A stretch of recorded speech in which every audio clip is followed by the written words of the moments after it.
Iran ಹೆಂಗೆ ಅಂತಂದ್ರೆ ಈ ಕೋತಿಗೆ ಜೋಳ ಕಡದು ಸೆರೆ ಕುಡಿಸ್ದಂಗೆ ಆಡುತ್ತೆ ಅದು.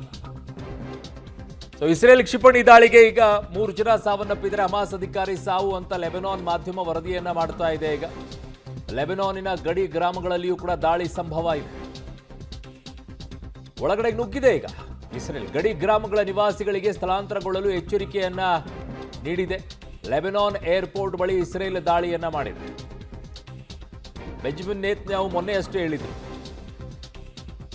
ತಮ್ಮ ಸೈನ್ಯವನ್ನ ಕಳಿಸ್ತೀವಿ ಅಂತೇಳಿ. ನಿನ್ನೆ ಅವರ ಸೈನ್ಯವನ್ನ ಕಳಿಸಿದ್ರು. ಸರಿಸುಮಾರು 6 ಕಿಲೋಮೀಟರ್ ಒಳಗಡೆ ಹೋಗಿದ್ರು ಲೆಬನಾನ್ನಲ್ಲಿ. ಸೊ ಹಿಜ್ಬುಲ್ಲಾನ ಟಾರ್ಗೆಟ್ ಮಾಡಿಕೊಂಡು ಇಲ್ಲಿ ದಾಳಿಯನ್ನ ಮಾಡ್ತಾ ಇರುವಂಥದ್ದು ಒಂದಲ್ಲ ಎರಡಲ್ಲ, ಸಾಲು ಸಾಲು ಹಿಜ್ಬುಲ್ಲಾ ಇದೇ ರೀತಿಯಾಗಿ ದಾಳಿಯನ್ನ ಮಾಡ್ತಾನೆ ಇದ್ದಿದ್ದು.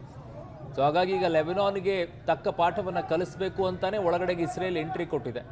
ಕ್ಷಿಪಣಿ ದಾಳಿಯನ್ನ ಮಾಡಿದೆ. 3 ಜನ ಸಾವನ್ನಪ್ಪಿದ್ದಾರೆ.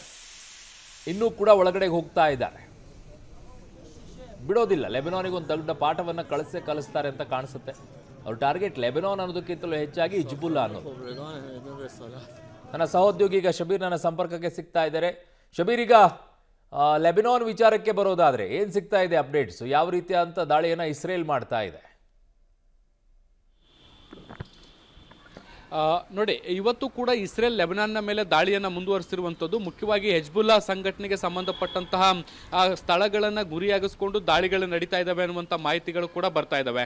ಇದರ ಭಾಗವಾಗಿ ಇವತ್ತು ಪ್ಯಾಲೆಸ್ತೈನ್ನ ನಿರಾಶ್ರಿತರ ಕೇಂದ್ರದ ಮೇಲೂ ಕೂಡ ದಾಳಿಯನ್ನು ಮಾಡುವಂಥ ಕೆಲಸವನ್ನು ಮಾಡಿದ್ದಾರೆ. ಹೆಜ್ಬುಲ್ಲಾದ ಕೆಲವು ಸದಸ್ಯರು ಇಲ್ಲಿ ಆಶ್ರಯ ಪಡೆದಿದ್ರು ಅನ್ನುವಂಥದ್ದು ಇಸ್ರೇಲ್ನ ಆರೋಪ ಆಗಿರುವಂಥದ್ದು. ಹೀಗಾಗಿ ಈ ಪ್ರದೇಶದಲ್ಲೂ ಕೂಡ ದಾಳಿಯನ್ನು ಮಾಡುವಂಥ ಕೆಲಸವನ್ನು ಮಾಡಿದ್ದಾರೆ. ಘಟನೆಯಲ್ಲಿ 2 ಮೃತಪಟ್ಟಿದ್ದಾರೆ ನಿರಾಶ್ರಿತರು, ಪ್ಯಾಲೆಸ್ತೈನ್ ನಿರಾಶ್ರಿತರು ಅನ್ನುವಂಥ ಮಾಹಿತಿಗಳು ಕೂಡ ಬರ್ತಾ ಇರುವಂತದ್ದು.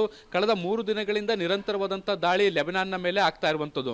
ಲೆಬನಾನ್ ಹೆಜ್ಬುಲ್ಲಾಗೆ ಆಶ್ರಯವನ್ನು ಕೊಟ್ಟಿದೆ. ಮತ್ತೆ ಸಿರಿಯಾದಿಂದ ಶಸ್ತ್ರಾಸ್ತ್ರಗಳನ್ನು ಕೂಡ ಪೂರೈಕೆ ಮಾಡಿಕೊಡುವಂಥ ಕೆಲಸವನ್ನು ಕೂಡ ಲೆಬನಾನ್ ಮಾಡ್ತಾ ಇದೆ.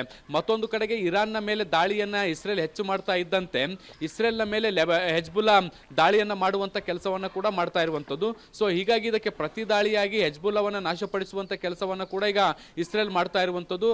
ನಿರಂತರವಾಗಿ ದಾಳಿಯನ್ನ ಮಾಡೋ ಮೂಲಕ ಹೆಜ್ಬುಲ್ಲಾದ ಪ್ರಮುಖ ಸೌಕರ್ಯಗಳನ್ನ ಅಥವಾ ಅವರ ಕಾರ್ಯಚಟುವಟಿಕೆಗಳು ನಡೀತಿರುವಂತಹ ಸ್ಥಳಗಳನ್ನು ಕೂಡ ದಾಳಿ ಮಾಡುವಂತ ಕೆಲಸವನ್ನ ಕೂಡ ಈಗ ನಿರಂತರವಾಗಿ ಮಾಡಲಾಗ್ತಾ ಇದೆ.